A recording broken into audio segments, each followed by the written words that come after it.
Assalamualaikum warahmatullahi wabarakatuh. Izin memperkenalkan diri.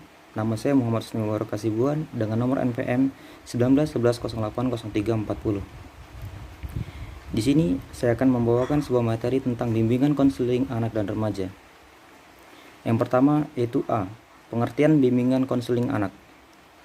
Bimbingan konseling anak merupakan proses pemberian bantuan psikologis yang diberikan kepada anak usia dini dalam rangka membantu anak usia dini tersebut agar dapat mengembangkan potensi dirinya sehingga dapat mencapai perkembangan yang optimal serta dapat memecahkan masalah yang dialaminya.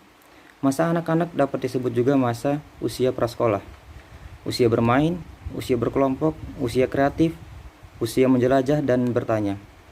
Karakteristik masa anak-anak yaitu mampu berpikir dengan menggunakan simbol. Model bimbingan yang dapat diberikan untuk anak yaitu membantu anak agar memahami alasan tentang diterapkannya aturan, membantu anak untuk memahami dan membiasakan mereka untuk memelihara persahabatan, kerjasama, saling membantu, dan saling menghormati. Selanjutnya yang B, pengertian BK remaja.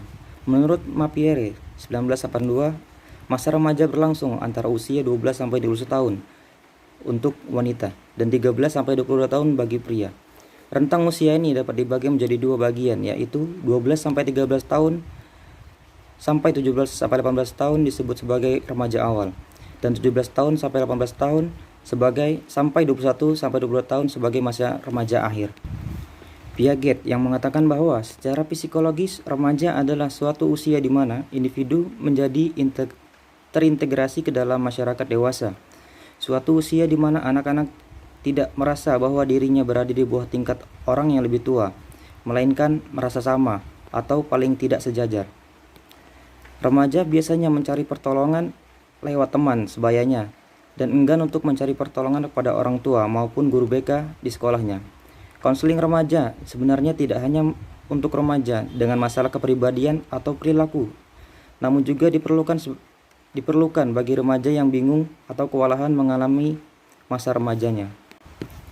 Yang C, perbedaan bimbingan konseling anak dan remaja dengan masa yang lainnya.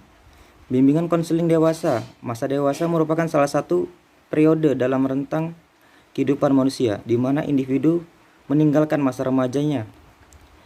Desmita menjelaskan bahwa dalam kebudayaan Amerika, seorang anak dipandang belum mencapai status dewasa kalau ia belum mencapai usia 21 tahun. Sementara itu, dalam kebudayaan Indonesia, seorang dianggap resmi mencapai status dewasa apabila sudah menikah, meskipun usianya belum mencapai 21 tahun. Bimbingan konseling lansia adalah suatu proses pemberian bantuan kepada lansia untuk mengatasi masalah-masalahnya, dapat menerima diri, mengembangkan diri, mengaktualisasikan diri sehingga dapat merasakan kebahagiaan hidup di usia senja. Bimbingan konseling anak berkebutuhan khusus. Layanan bimbingan konseling bagi anak berkebutuhan khusus bertujuan agar setelah mendapat layanan bimbingan konseling, anak dapat mencapai penyesuaian dan perkembangan yang optimal sesuai dengan sisa kemampuannya, bakat, dan nilai-nilai yang dimilikinya. Selanjutnya, hakikat dan urgensi konseling. Konseling sebagai seorang individu yang sedang berada dalam proses perkembangan atau menjadi on becoming, yaitu berkembang ke arah kematangan atau kemandirian.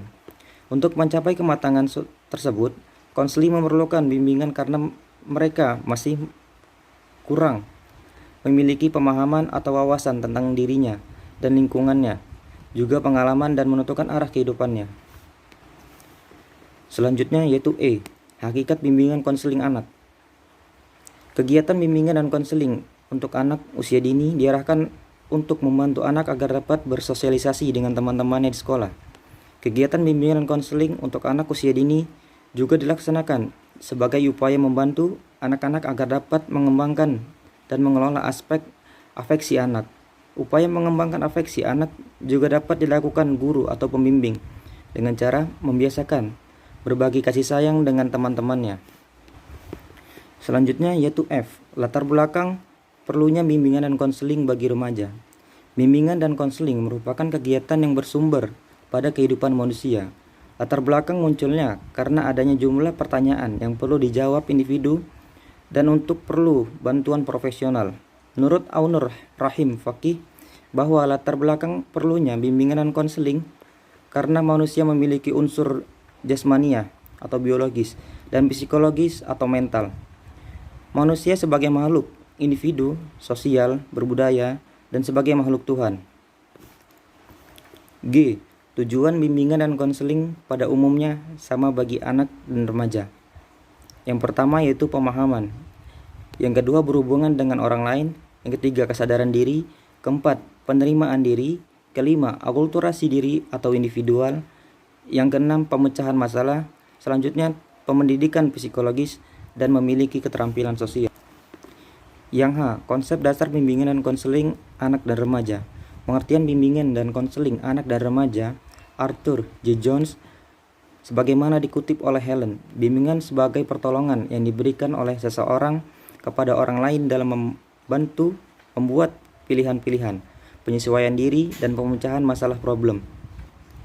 Konseling merupakan proses pemberian informasi yang lebih objektif dan lengkap yang dilakukan secara sistematik berdasarkan panduan keterampilan komunikasi interpersonal, teknik bimbingan, penguasaan pengetahuan klinik yang bertujuan membantu klien mengenali kondisinya, masalah yang dihadapi klien dan membantunya untuk menentukan solusi dan jalan keluar dalam upaya mengatasi masalah-masalahnya.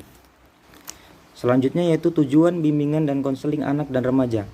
Adapun tujuan konseling anak dan remaja lainnya terbagi menjadi 4. Tujuan fundamental. Tujuan tersebut yaitu memberdayakan anak-anak untuk menghadapi masalah emosional yang menyakitkan.